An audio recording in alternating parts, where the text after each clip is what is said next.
या मातीचा सुगंध भाग 1. अनोळखी पाऊलवाट. पहाटेची वेळ होती. पूर्वेकडच्या आकाशात सूर्याची पहिली किरणं अलगद पसरत होती. गाव अजून पूर्णपणे जागं झालं नव्हतं. कुठेतरी कोंबड्याने आरवून सकाळ झाल्याची चाहूल दिली होती, तर एखाद्या घराच्या अंगणातून सडा टाकल्याचा मंद आवाज येत होता. गावाच्या कडेला असलेल्या जुन्या वाड्याच्या अंगणात मात्र एक मुलगी पहाटेपासूनच कामाला लागली होती. तिचं नाव होतं मुक्ता. हातात पाण्याची बादली घेऊन ती अंगणात सडा टाकत होती. ओल्या मातीचा सुगंध तिच्या मनात एक वेगळी शांतता निर्माण करत होता. मुक्ताने क्षणभर डोळे मिटले. तिला ही माती खूप आवडायची. हीच माती तिच्या आईच्या हातांनी जपली होती. तिच्या वडिलांच्या घामाने भिजली होती आणि तिच्या बालपणीच्या असंख्य आठवणी या मातीमध्ये मिसळल्या होत्या. अचानक घरातून तिच्या आईचा आवाज आला. मुक्ता, अगं मुक्ता. हो आई. मुक्ता घाईने हात धुवून घरात गेली. काय झालं? तिची आई सावित्री चुलीवर चहा ठेवत म्हणाली. आज लवकर आवर. तुझ्या बाबांना शेतावर जायचं आहे आणि दुपारी पाहुणे येणार आहेत. मुक्ता थोडी थांबली. पाहुणे? सावित्रीने तिच्याकडे पाहिलं आणि हलकसं हसली. हो, तुझ्या बाबांचे जुने मित्र येणार आहेत. मग त्यासाठी एवढी तयारी कशाला? सावित्रीने उत्तर न देता फक्त तिच्याकडे पाहिलं. मुक्ताच्या मनात शंकेची पाल चुकचुकली. आई, काही लपवत आहेस का माझ्यापासून? नाही ग. मग चेहरा असा का केलायस? सावित्री काही बोलणार इतक्यात बाहेरून मुक्ताच्या वडिलांचा आवाज आला. सावित्री, आले. सावित्री बाहेर गेली. मुक्ता मात्र तिथेच उभी राहिली. तिला जाणवत होतं आज घरात काहीतरी वेगळं घडणार होतं. दुपारपर्यंत गावात उन्हाचा कडाका वाढला होता. मुक्ताचे वडील गणपत पाटील शेतातून परतले होते. तेव्हा त्यांच्या चेहऱ्यावर नेहमीपेक्षा जास्त गंभीरपणा होता. त्यांच्या मागे एक गाडी येऊन वाड्याच्या बाहेर थांबली. मुक्ताने खिडकीतून बाहेर पाहिलं. गाडीतून आधी एक वयस्कर गृहस्थ उतरल्याच्या मागोमाग एक तरुण खाली उतरला. उंच बांधा, साधा पण महागडा पोशाख, चेहऱ्यावर आत्मविश्वास आणि डोळ्यात एक विचित्र गंभीरपणा. मुक्ताची नजर त्याच्यावर क्षणभर स्थिरावली, पण पुढच्या क्षणी तिने स्वतःला सावरलं. कुणी असेल हा? तिच्या मनात प्रश्न आला. तो तरुण घरात येताना आजूबाजूला पाहत होता. जणू तो या जागेतला पहिल्यांदाच पाहत असला तरी त्याच्या डोळ्यात या वाड्याशी काहीतरी जुनं नातं असल्यासारखं वाटत होतं. गणपत पाटील पुढे आले. या देशमुख साहेब, किती वर्षांनी भेटतोय गणपत. दोघांनी एकमेकांना मिठी मारली. मुक्ता आतून सगळं पाहत होती. देशमुख साहेबांनी तिच्याकडे पाहिलं. ही मुक्ता? गणपत पाटील हसले.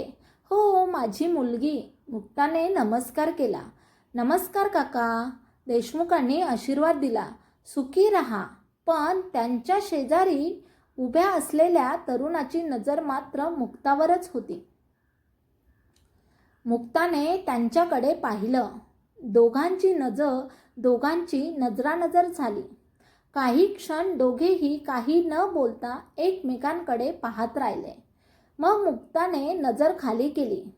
गणपत पाटील म्हणाले, आणि हा माझा मित्राचा मुलगा अर्जुन. अर्जुनने फक्त मान हलवली. नमस्कार.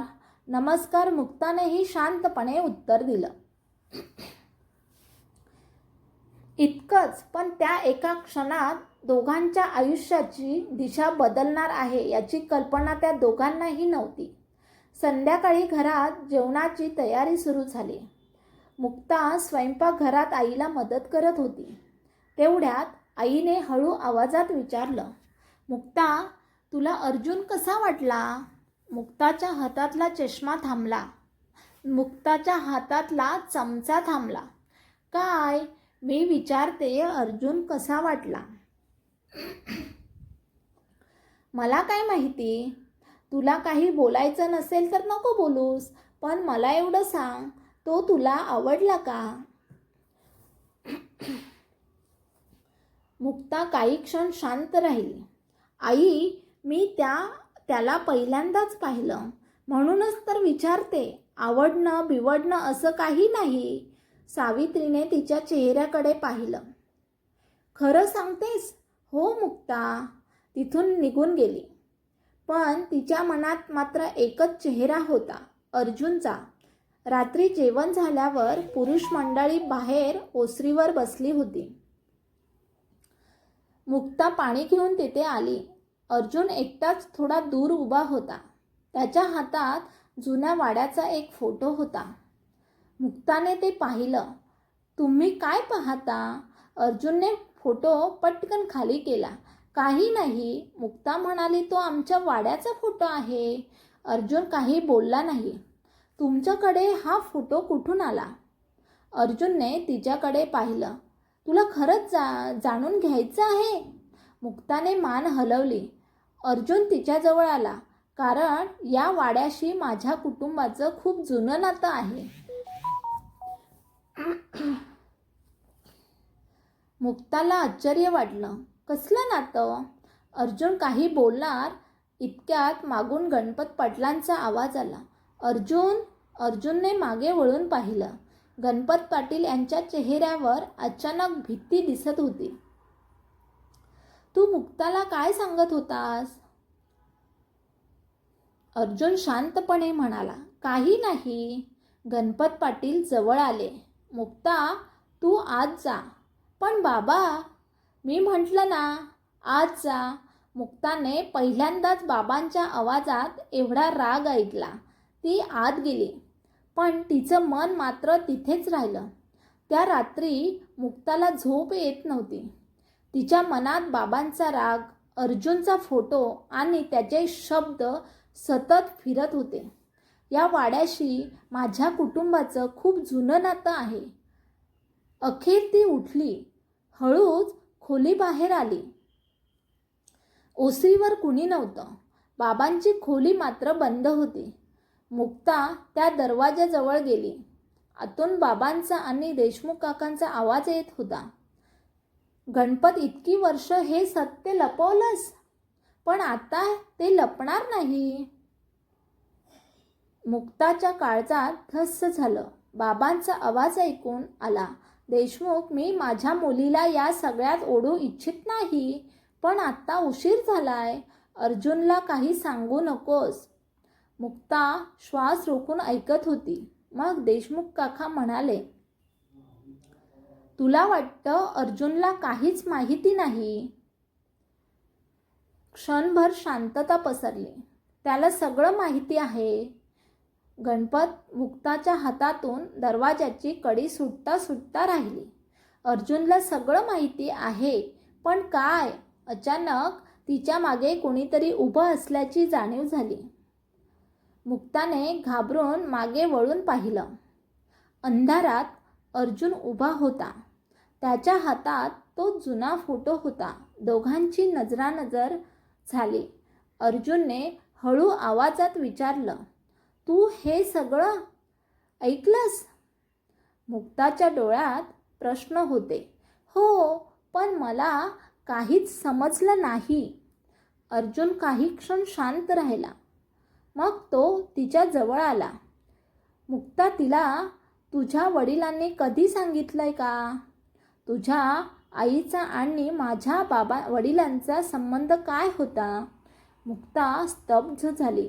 काय? अर्जुनने हातातला फोटो तिच्या समोर केला. फोटोमध्ये 2 तरुण पुरुष उभे होते. एक तिचे बाबा गणपत पाटील आणि दुसरा अर्जुनचे वडील. पण फोटोच्या मागे लाल शाईने एक वाक्य लिहिलं होतं. या दोघांच्या मैत्रीमुळे एका मुलीचं आयुष्य उद्ध्वस्त झालं. मुक्ताच्या अंगावर काटा आला. ही मुलगी कोण? अर्जुनने तिच्याकडे गंभीर नजरेने पाहिलं. मला अजून तिचं नाव माहिती नाही. मग हा फोटो माझ्या बाबांकडे का? अर्जुनने उत्तर दिलं नाही. तो फक्त एवढंच म्हणाला, कारण मला वाटतं त्या मुलीची कहाणी तुझ्या जन्माशी जोडलेली आहे. मुक्ताच्या पायाखालची जमीनच सरकली. माझ्या जन्माशी? अर्जुनने मान हलवली. हो. तेवढ्यात घराच्या मागच्या बाजूने काहीतरी पडल्याचा मोठा आवाज झाला. दोघांनी एकाच वेळी तिकडे पाहिलं. अर्जुन पुढे धावला. मुक्ताई त्याच्या मागे गेली. मागच्या अंगणात एक जुनी पेटी खाली पडली होती. पेटीचं झाकण उघडलं होतं आणि त्या पेटीत एक जुना लाल रंगाचा कपडा, काही पत्र आणि एक फोटो होता. मुक्ताने फोटो उचलला. फोटो पाहताच तिच्या डोळ्यात अश्रू आले, कारण त्या फोटोमध्ये तिची आई होती. पण तिच्या आईच्या शेजारी उभ्या असलेला पुरुष गणपत पाटील नव्हता. मुक्ताने थरथरत्या आवाजात विचारलं, अर्जुन, हा माणूस कोण आहे? अर्जुनने फोटो हातात घेतला. त्याचा चेहरा अचानक पांढरा पडला. मुक्ता, काय? अर्जुनने फोटोच्या मागे पाहिलं. तिथे तारीख लिहिली होती, 12 जून 1998 आणि खाली फक्त एकच नाव होतं, माधवराव. अर्जुनच्या चेहऱ्यावर भीती उमटली. माधवराव? माझे आजोबा? मुक्ताच्या हातातून फोटो खाली पडला.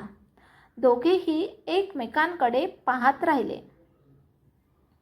आता प्रश्न फक्त त्यांच्या कुटुंबाचा नव्हता. त्यांच्या जन्माआधीच त्यांच्या आयुष्याची एक कहाणी लिहिली गेली होती आणि त्या कहाणीचं पहिलं गुपित आज त्यांच्या हातात आलं होतं. पण त्यांना अजून एक गोष्ट माहिती नव्हती. मुक्ताची खरी ओळख तिच्या आईने आजपर्यंत का लपवून ठेवली होती? पुढील भागात मुक्ताला सापडलेल्या त्या जुन्या पत्रात नेमकं काय लिहिलं होतं? माधवरावांचा मुक्ताच्या आईशी काय संबंध होता? आणि अर्जुनला आधीपासूनच या सगळ्या रहस्याची किती माहिती होती?